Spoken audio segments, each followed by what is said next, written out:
Sound take 7 action. ठीक है, अब आपकी ठीक महसूस कर रहे हैं भाटी साहब? तबीयत ठीक है। ओके, पर ये ईवीएम क्यों हजम नहीं कर पा रहे हैं विपक्ष जब हारता है, खास तौर से तब? आप भी देखिए, वो यूपी में 9 में से 7 हार गए, तो आपको भी हजम नहीं हो रहा वो नतीजा? अभी बताता है भाई, अभी बताता है, अभी किया ना, अभी बताता है। नहीं, एक तो अभी जो सिंह साहब, हमारे आरपी सिंह साहब बहुत ही अच्छे प्रवक्ता हैं और बहुत सज्जन व्यक्ति हैं, कभी खराब भाषा का प्रयोग नहीं करते। लेकिन मुझे बड़ा आश्चर्य हुआ कि जो अभय दुबे जी ने सवाल उठाए थे, एक भी सवाल को उन्होंने छुआ नहीं। इधर उधर की बात जिस तरह भारतीय जनता पार्टी के दूसरे प्रवक्ता करते हैं, इधर उधर की राहुल गांधी पे टिप्पणी, इस पे टिप्पणी, उस पे टिप्पणी, जलेबी पे टिप्पणी। लेकिन जो उन्होंने सवाल पूछे थे, इन सवालों के जवाब अगर मिल जाएंगे तो हम भी हो सकता है कुछ संतुष्ट हो जाएं। दूसरी बात, देखिए, ईवीएम के ऊपर संदेह तो शुरू से ही था जब से ये प्रयोग में आई। लेकिन हरियाणा और महाराष्ट्र के चुनाव परिणाम के बाद तो इस देश में बहुत कम लोग बचे हैं जिन्हें अब चुनाव प्रणाली पर विश्वास रहा है। जिस तरह का माहौल था और जो एग्जिट पोल भी बता रहे थे, और जो मानक जी, आप ये बात मानेंगे कि जो फील्ड में रिपोर्टिंग करते हैं और जनता के बीच में जाते हैं लोग, उन्हें काफ़ी हद तक आभास हो जाता है कि परिणाम क्या आने वाले हैं। उनके विपरीत एकदम परिणाम आना, ये ईवीएम पे संदेह पैदा करता है। सही पकड़े हैं। इसके अलावा जो जिस तरह अभी आपने एक सवाल और उठाया था कि आप शिकायत क्यों नहीं करते, आप सबूत क्यों नहीं देते? सबूत देते हैं तो क्या चुनाव आयोग कोई रिएक्शन देता है? 2022 के चुनाव में हमारे अध्यक्ष श्री अखिलेश यादव जी ने एक आरोप लगाया था कि वोटर लिस्ट से मुस्लिम और यादवों के वोट काटे गए। चुनाव आयोग ने कहा आप हमें सबूत दीजिए। तो एक हफ्ता तक हमें बीजेपी के प्रवक्ता घेरते रहे थे डिबेट में कि अब इन्हें जवाब देना पड़ेगा, अब इन खिलाफ मुकदमा होगा, इन खिलाफ कार्रवाई होगी, ये सबूत नहीं दे पाएंगे। हमने 18,000 शपथ पत्र दिए। 18,000 मतदाताओं ने शपथ पत्र दिए कि जो फाइनल सूची आई थी मतदाता की, उसमें मेरा नाम था, लेकिन जो बूथ पे सूची आई उसमें मेरा नाम काट दिया गया। इलेक्शन कमीशन, तुम्हें शर्म है? कुछ शर्म आया है? इलेक्शन को भेजे, इलेक्शन कमीशन को दिए, जवाब नहीं आया, जमा कराए, जवाब नहीं आया तो कोर्ट गए थे। इलेक्शन कमीशन आज तक उस पर कुंडली मारे बैठा, कोई जवाब सर, कोर्ट जा सकते हैं। दूसरा सवाल सुन, प्रक्रिया तो बहुत है लेकिन सवाल तो उठ रहे हैं। दूसरा सवाल, हमारी पार्टी ये आरोप लगा रही है पिछले कई चुनाव से कि यूपी में पुलिस खास तौर से मुस्लिम मोहल्लों में और ओबीसी के मोहल्लों में, पीडीए के मोहल्लों में फोर्स जाकर खड़ी हो जाती है, लोगों को बूथ तक नहीं जाने देती, वोट नहीं डालने देती। इस बार उत्तर प्रदेश चुनाव आयुक्त ने स्पेशल पत्र जारी करके कहा कि पुलिस को मतदाता पहचान पत्र चेक करने का अधिकार नहीं है। सस्पेंड भी हुए पुलिस वाले, सस्पेंड भी हुए। फिर भी ये फंस गया सीएम। फिर भी हर 9 की 9 सीटों पे पुलिस मोहल्लों में बैरिकेड लगा के पहचान पत्र चेक कर रही थी, महिलाओं के पर्दे हटा के उन्हें चेक कर रही थी। सस्पेंड हुए 7 जगह, गड़बड़ी तो 700 जगह हो रही थी। उसमें भी आप कोर्ट जा सकते हैं। 693 जगह तो कोई कार्रवाई नहीं हुई साहब, उसमें भी आप कोर्ट जा सकते हैं। आपका सवाल अपनी जगह सही है, लेकिन चुनाव को तो प्रभावित कर लिया, मतदान को तो प्रभावित कर लिया, सीट तो जीत गए। नहीं भाटी साहब, बेईमानी तो हो गई। भाटी साहब, बेईमानी हो गई। आप बाद में भी जा सकते हैं। मैं कहना ये चाहता हूं मानक जी, मैं केवल ये कहना चाहता हूं कि हम सबूत भी देते हैं तो भी चुनाव आयोग उस पर एक्शन नहीं लेता है। उत्तर प्रदेश के उपचुनाव के 9 की 9 सीटों के सैकड़ों वीडियो सोशल मीडिया पे मौजूद है, जहां पुलिस लाठियां बजा रही है, मोहल्लों के अंदर बैरिकेड लगा के लोगों को बूथ तक जाने से रोक रही है, बूथ में लाइन में खड़े हुए लोगों के वोटर कार्ड चेक करके उन्हें वापस भगा रही है। ठीक है, ओके। तुम चुल्लू भर पानी में जाके डूब के मर जाओ।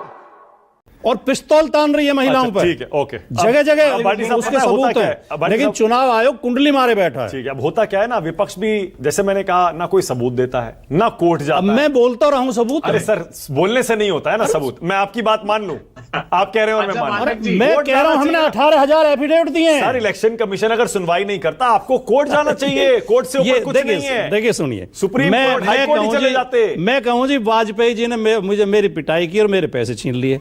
आप कहो तो आप कोर्ट जाओ, ये कोई जवाब थोड़ी हुआ। अगर आपको शिकायत, और कहां जाएंगे फिर? आप थाने के एसओ हैं। अरे तो मैं आपसे शिकायत कर रहा हूं, तो कार्रवाई तो आप कर। चुनाव आयोग ने कार्रवाई क्यों नहीं की? साहब, चुनाव आयोग भी अल्टीमेटली आता है सुप्रीम कोर्ट के मार्फत। आखिरी जो मैं संविधान के तहत आपको पता है सुप्रीम कोर्ट से ऊपर कोई नहीं है। आखिरी बात अच्छा, दूसरी बात, आखिरी बीच में ना बोल, थारे माथे पर लिखा है बीच में ना बोल। बात जो मैं बोलना चाहता था, जब तमाम विपक्ष, देश का सारा विपक्ष एकजुट होकर कह रहा है कि हमें ईवीएम पर भरोसा नहीं है, तो लोकतंत्र की मर्यादा ये कहती है, लोकतंत्र लोकलाज से चलता है, जिद से नहीं चलता। लोकतंत्र की मर्यादा ये कहती है कि चुनाव आयोग को विपक्ष के भावनाओं का सम्मान करते हुए ईवीएम को हटा देना चाहिए और बैलेट पेपर से चुनाव कराना चाहिए, और दुनिया के ताकि पहले की तरह बैलेट पेपर की लूट आसान हो जाए। दुनिया के नो अब नहीं होगी। वो बैलेट पेपर के टाइम पे रुक गई थी लूट। टीएन सेशन के समय में ईवीएम नहीं थी, बैलेट पेपर की लूट उसी समय रुक गई थी। दुनिया के विकसित देशों में और जो विज्ञान में ज्यादा से ज्यादा हमसे ज्यादा आगे हैं, उन देशों में ईवीएम से चुनाव नहीं होते हैं। अभी अमेरिका का चुनाव हुआ है, बैलेट पेपर गिनते हुए हमने पूरी दुनिया ने देखा कि वहां बैलेट पेपर से चुनाव हो रहे हैं। और वो ये बड़ी अच्छी बात कही आप। इलॉन मस्क ने अभी वो ट्वीट भी किया था, देखा होगा आपने। मस्क साहब ने कह दिया कैलिफोर्निया वोट गिन ही रहा है 4 दिन से, और हमारे यहाँ इंडिया में देखिए 64 करोड़ वोट, 65 करोड़ वोट एक दिन में गिन लिए उन्होंने। 1 सेकंड, अब तुम्हें बोलिए 20 सेकंड जल्दी से, क्या कहना चाह रहे हैं? मैं हतप्रभु मानक जी, आज इतना मैं अचंभित हूं, आपके जैसे विद्वान पत्रकार एक बार भी अगर अखिलेश यादव जी ने, जो राजीव भाटी जी कह रहे हैं ना, ईसीआई को टैग करके ट्वीट किया कि मैंने 16-18 हजार जो शपथ पत्र दिए, जवाब तो सुनिए तो सही, आप एक बार तो आलोचना ये कह दीजिए कि अगर ये सही है तो मैं आलोचना करता हूं। अबे जी, मैं एक उदाहरण, मैं आपके साथ खड़े होकर इलेक्शन कमीशन को कटघरे में रखकर 100 सवाल पूछने को तैयार हूं, लेकिन ये सब ऑन रिकॉर्ड संवैधानिक प्रक्रिया के तहत होना चाहिए। अरे ऑन रिकॉर्ड दिया ना, रिकॉर्ड ही तो है, हो जाना चाहिए। मैं वही तो कह रहा हूं, राजीव भाटी और मैं ऑन रिकॉर्ड शपथ पत्र दिए हैं साहब कि मानक गुप्ता जी ये लीजिए, अब तो आलोचना मेरी एक आखिरी सेकंड का सुन लीजिए। बोलिए। एक बाल मुकुंद गौतम हमारे यहाँ थे विधायक, 1 वोट से हरा दिया उनको, 1 वोट से। हम कोर्ट गए, आखिरी विधानसभा के 8 दिन का फैसला, 8 दिन बाद पूरी ताकत लगाई हमने प्रमाणों के साथ, 8 दिन के विधायक बने, वो फैसले ही नहीं आते साहब, क्या बात कर रहे हैं आप? पिटीशन लगाएंगे हम, इसलिए आपकी अदालत में दे देंगे, मैं वादा करता हूं राजीव भाटी जी और हम वो फोटोकॉपी आपकी अदालत में लाके रख देंगे, आप उस दिन आलोचना। अरे सर, मैं अदालत नहीं हूं सर, मैं अदालत नहीं हूं। आपको पता है मीडिया भी चौथा स्तंभ है। 1 सेकंड सर, अरे अबे बस हवा निकल गई। अबे दुबे, मेरा दूसरा सवाल, पहला बाद में, क्या आपको महाराष्ट्र के नतीजे, हरियाणा के नतीजे हजम नहीं हो रहे क्या? लोकसभा चुनाव के नतीजे आपने बड़ी आसानी से हजम कर लिए, जम्मू कश्मीर के नतीजे आपने हजम कर लिए, झारखंड के नतीजे आपने हजम कर लिए। अरे भाई, जनता जो आदेश देगी मानना पड़ेगा, कभी अच्छा भी होगा कभी बुरा भी होगा। अभय जी, आपने आज हूबहू इलेक्शन कमीशन ऑफ इंडिया जैसा व्यवहार किया है। पहला सवाल बाद में पहले दूसरा पूछा, वो भी ऐसे ही करते हैं कि पहले का उत्तर नहीं देते और जो दूसरे का उत्तर देते हैं वो कहते हैं कि साहब आपने प्रमाण देने के बावजूद, जैसा आपने कहा कि कोई प्रमाण नहीं देते हम लोग। प्रामाणिक शिकायतें इलेक्शन कमीशन ऑफ इंडिया कैसे हजम कर लें, बताइए आप? जनता का मिजाज दिखाई दे रहा था वहां पर। मेरे सिर्फ 3 प्रश्न हैं आपसे, इलेक्शन कमीशन ऑफ इंडिया से और इलेक्शन कमीशन ऑफ इंडिया के प्रवक्ता भारतीय जनता पार्टी से।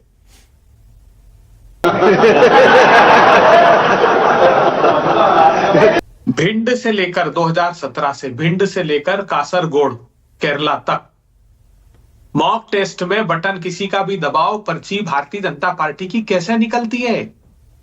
इलेक्शन कमीशन ऑफ इंडिया के स्टेट इलेक्शन कमीशन के चेयरमैन सलिनी सिंह के सामने किसी का बटन दबाया और कमल की पर्ची निकली तो पत्रकारों को कहा कि बाहर रिपोर्ट मत करना, नहीं तो मैं FIR करा दूंगी। ये रिकॉर्ड हुआ, कैद हुआ सबके सामने। कासरगोड में अभी लोग सुप्रीम कोर्ट भी गए, 3-3 दफा बटन दबाने पर एक एक्स्ट्रा पर्ची कमल के निशान की निकली। इसका वीवीपैट में गलती नहीं, जो मशीन है, जो प्रोग्रामेबल है, उसका प्रश्न में खड़ा कर रहा हूं। दूसरा, प्रामाणिक शिकायत हमने की 99% बैटरी की 20 क्षेत्रों की, वो प्रमाण के साथ फोटो खींचकर उस समय भी चलते इलेक्शन में, जब तो रिजल्ट भी नहीं आए थे, हमारे जो इलेक्शन कॉन्टेस्ट कर रहे थे उन लोगों ने उसको रिकॉर्ड पर लिया और आप देख लीजिएगा उस समय ट्वीट भी किया। उसका जवाब आज तक इलेक्शन कमीशन ऑफ इंडिया ने नहीं दिया। जनता को आप मूर्ख समझना बंद कर दीजिए। इस प्रकार की बचकाना बातें किसी के गले नहीं उतरती, लोग मजाक उड़ाते हैं। तीसरा सवाल, बहुत गंभीर सवाल, बड़ा सवाल, ऐसा क्यों है कि इलेक्शन कमीशन ऑफ इंडिया 11-11 दिन बाद डेटा रिवाइज करके डाल रहा है?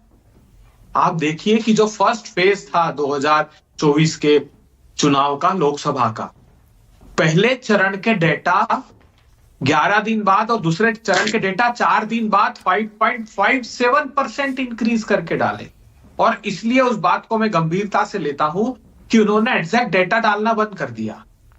वो परसेंटेज में, वोटिंग के परसेंटेज का डेटा डाल रहे हैं। क्यों डाल रहे हैं वो भी मैं बताता हूं। क्योंकि 19 की लोकसभा का जब डेटा उन्होंने डाला तो एक पूनम अग्रवाल करके हैं, उन्होंने उसकी शिकायत भी की, उन्होंने ट्वीट भी किया, उनका ट्विटर हैंडल पर जाइएगा और देखिएगा। उन्होंने कहा कि साहब ये जो आपने डेटा डाला है पोलिंग का और काउंटिंग का, इनमें तो अंतर है बड़ा भारी, ये कैसे संभव है? तो उसका समाधान क्या निकाला इलेक्शन कमीशन ने कि वो डेटा डालना ही बंद कर दिया, अब सिर्फ परसेंटेज डालते। क्यों साहब? अगर हम करें तो करें क्या, बोले तो बोले क्या? आपको हर एक कंस्टिट्यूएंसी का पारदर्शिता में क्या परेशानी है आपको? तो इससे प्रतीत होता है कि ये साजिश भारतीय जनता पार्टी के द्वारा रची जा रही है। और देखिएगा, हाँ। मतलब 1 मिनट सुनिए मानक जी, 1 मिनट सुनिए। सिर्फ भारतीय जनता पार्टी एक ऐसा राजनीतिक दल है जिसको उस परसेंटेज के बढ़ने से आप दिक्कत नहीं है, उसके सहयोगी दलों को भी, सिर्फ इनको। बाकी सारे राजनीतिक दल कहते हैं कि साहब कैसे बढ़ गए, ये उनके पक्ष में खड़े हो जाते हैं, नहीं नहीं स्वाभाविक है। 11 दिन बाद कैसे इसके 14 के पहले ऐसा एक भी उदाहरण हो तो बताइएगा कि 11 दिन बाद डेटा डाला और 5-5, 7-7% डेटा इंक्रीज हो गया। अच्छा अभय जी, मैं पूरी जिम्मेदारी से कहता हूं, न्यूज 24 चैनल ने और तमाम सारे चैनल ने वो वीडियो फुटेज, वो सारे पत्रकारों के सामने, वो स्टेट का चीफ इलेक्शन कमिश्नर के सामने मॉक टेस्ट हुआ, उसको क्या नकार दोगे कि बटन किसी का दबाया कमल की पर्ची निकली? ये कैसे संभव है बताइए? और मॉक टेस्ट ऐसा नहीं आइसोलेशन में कर लेते, सबके सामने करते हैं।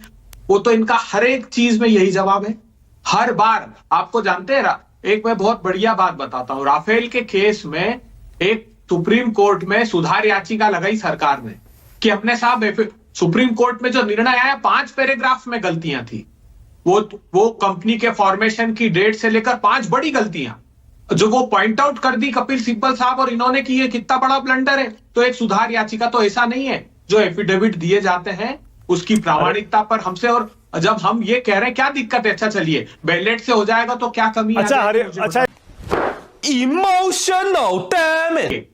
वो पॉलिटिकल परसेप्शन की लड़ाई है जो टेलीविजन की डिबेट में आप और हम लड़ते हैं, और ये जो है संविधान को बचाने की, प्रजातंत्र को बचाने की। अच्छा मुझे बताइए क्या तकलीफ है? अगर पोस्टल बैलेट्स को कराने पर 100% लोगों में विश्वास और आस्था जग जाती है तो सरकार को क्या, आप ये इन्होंने किताब निकाली थी, हमारे खिलाफ निकाली थी, बाकायदा आडवाणी जी ने, जीवीएल नरसिम्हा ने किताब निकाली कि वीवीएट गलत है, वीवीएट को हटाइए, वीवीपैट को हटाइए, इसको ईवीएम को हटाइए।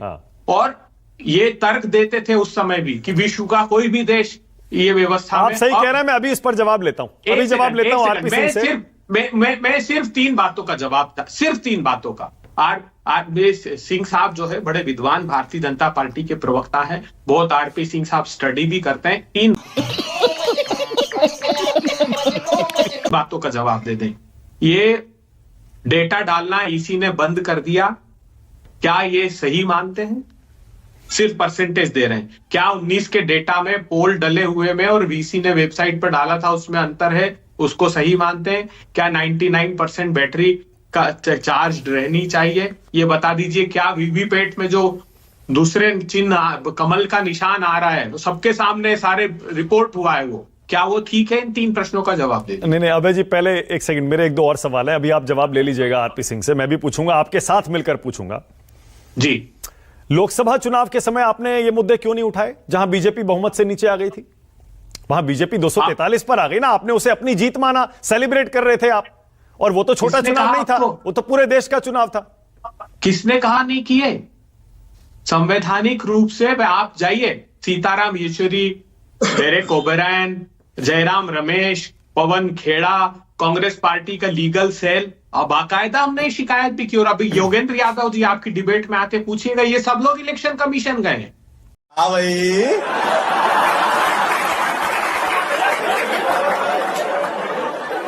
कैसी लगी आगे स्वाद खत्म, bye bye, tata, goodbye, गया।